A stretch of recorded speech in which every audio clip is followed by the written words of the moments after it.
Hey, babe. What's going on? Happy Thanksgiving. Same to you.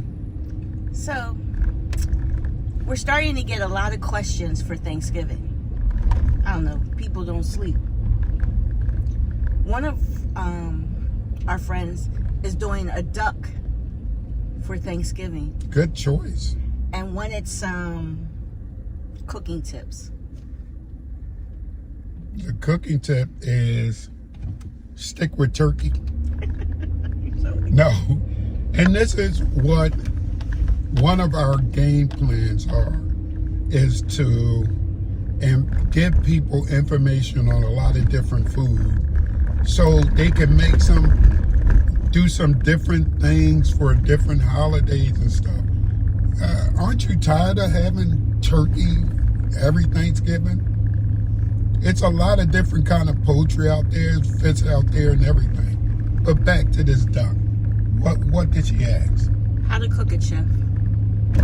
So it's not the same as cooking a turkey because duck has even more fat on it.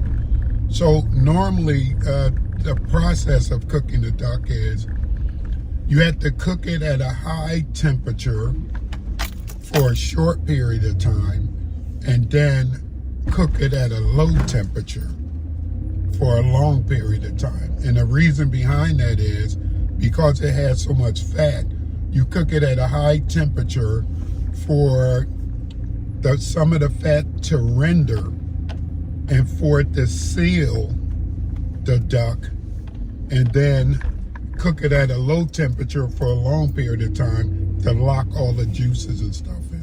When duck is cooked properly, it's amazing, especially when the skin is nice and crispy. And that's the whole point of it. You got to cook it so that the skin is crispy, because if the skin is not crispy, it's going to be fat.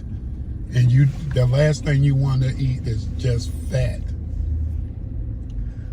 Well, I'm going to send this video to her. Yeah. So what we had every year where we come from in the restaurant business, we had 7-spice duck. Yes. With whipped sweet potatoes. Yes. Haricot vert, which is French string beans, right? And it was probably the number 2 selling item after the turkey. So what temperature should she cook it on, chef? She should cook it on 400 degrees for about 20 minutes, right? And then turn it down to about 300 degrees for about 45 minutes. Now, the key to this is the size of the duck does matter. But generally, they're sold in a certain size range. Yeah, they're small. Yeah. So, yeah, that should do it. Thank you, chef. No problem. You know I'll be back. Yes, you will.